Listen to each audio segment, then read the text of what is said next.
flipped and switched.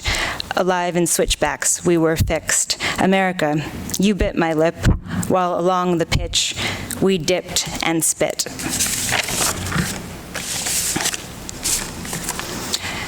This poem just has an epigraph from Keats. It's a strange ministrant of undescribed sounds.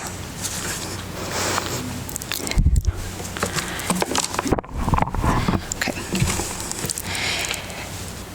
Fimbriated lip sinks, needy vibrations, desirous of scalloped ear and ship's mate.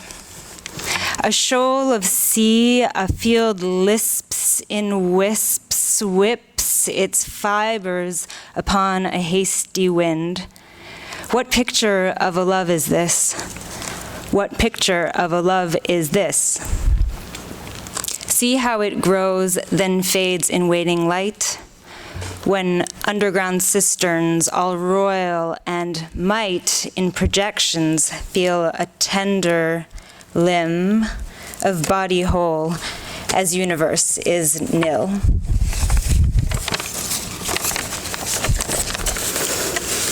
Okay. This is Equinox, which we had recently, so you can guess when this was written.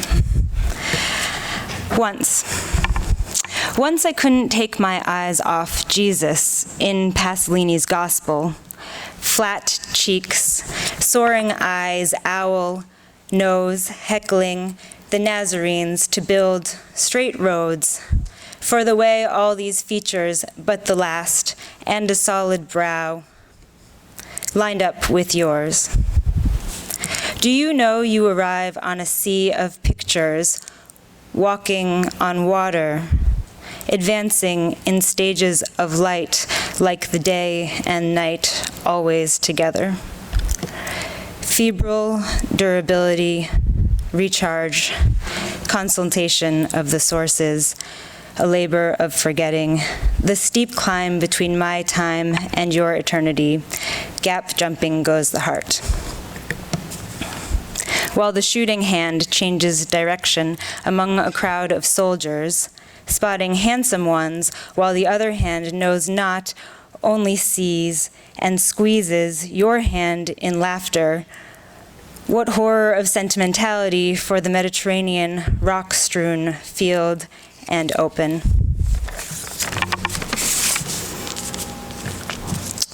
This is called Daily Bread. Something spontaneous, planned. Rain room and window to New York, autumn.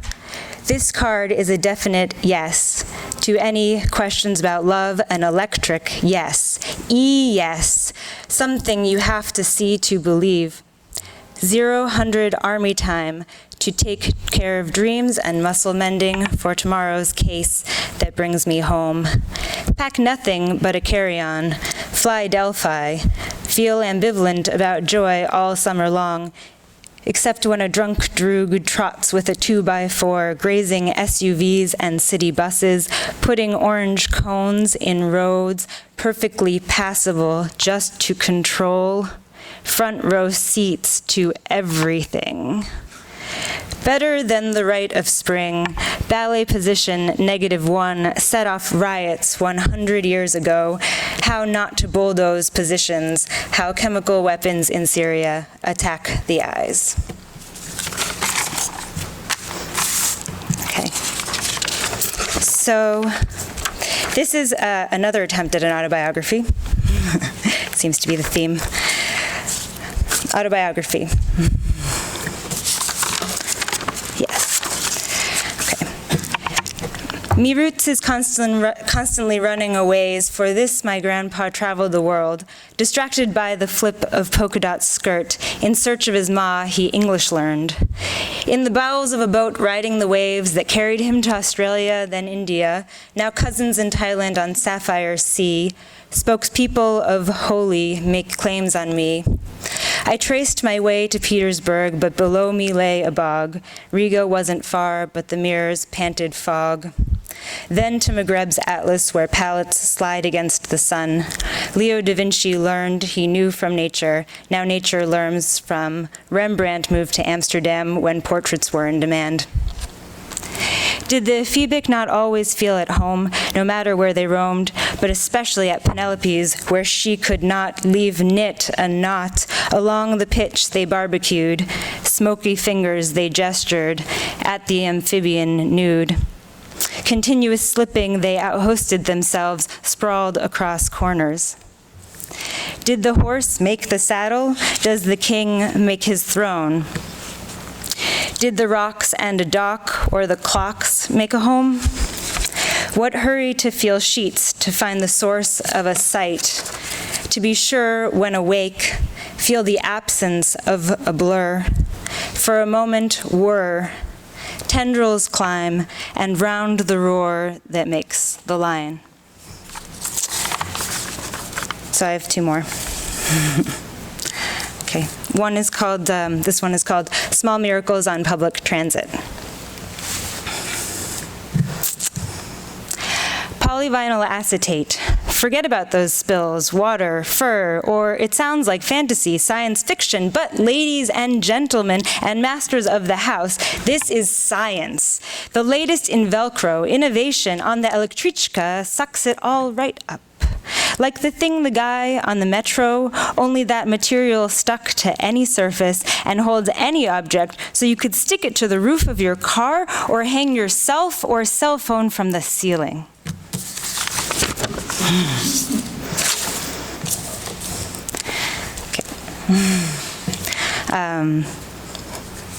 Okay.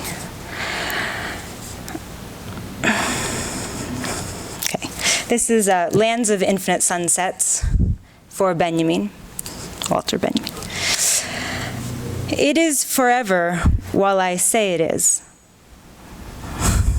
The sun racing around the corner just as I can look at it with bright eyes, and after image is only everywhere at once, not supposed to look at the sun, only before it goes, it leaves a golden thread. Shiny penny, I hold my breath, a photographic plate, and the sun is my maker. I came with no guarantee, and now I cannot be the connections between the letters. The sun connects because it is the addressee. I rage to catch sky's skate wings. Farewell, now light the streets as fleets of fire. Thank you.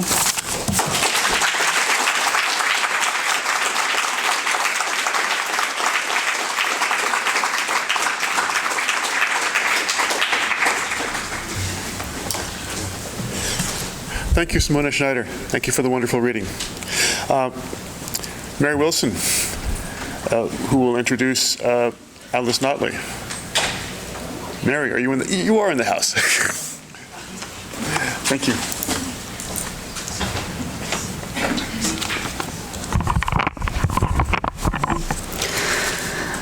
I still remember the first time I saw Alice Notley read. I was an undergraduate at Bard College, and I had somehow found myself neck deep in a thesis on Charles Olson's Maximus poems, which was beginning to take its toll on my youthful psyche. I found it hard to include myself in Olson's particular polis, with its apparently giant, lance-wielding male figure projecting himself over and over onto the feminized landscape of Gloucester, Massachusetts. There was something terribly oppressive about all of this. Yet as I began to react against it, it occurred to me that reaction alone is not always an adequate beginning. What I needed was a new place to start from. In Notley's poems, I began to sense what this new space might look like. In her poem, At Night the States, she writes, "But in Like a Dream, the floor is no longer discursive. To me, it doesn't please me by being the vistas out my window. Do you know what, of course not, I mean? I have no dreams of wakefulness in wakefulness, and so to begin." Alice Notley is a poet of beginnings. She begins again and again with an act of disobedience, one that seeks to dismantle the traps laid out by inherited poetic norms. In her 1996 epic, The Descent of Alette, the speaker begins with a recognition of her own entrapment. We who are nature, when nothing else is, we are all trapped below. We can only go down, farther down. Down is now the only way to rise. Come and wait with us, to descend. Here, descent becomes not only inheritance, but a point of entry. I entered a car in which I seemed to see double. Each person I looked at seemed to spread out as if doubled. I entered a cave in which I instantly divided into 3 separate figures, chained together in single file. In this descent, which is the only way to rise, the speaker discovers or uncovers a singular I within the plural, and a new space from which to speak. Alice Notley was born in Arizona and grew up in California. She has published over 25 books of poetry, including Mysteries of Small Houses in 1998, which won the Los Angeles Times Book Prize, and Disobedience in 2001, which was awarded the Griffin International Poetry Prize. Her recent work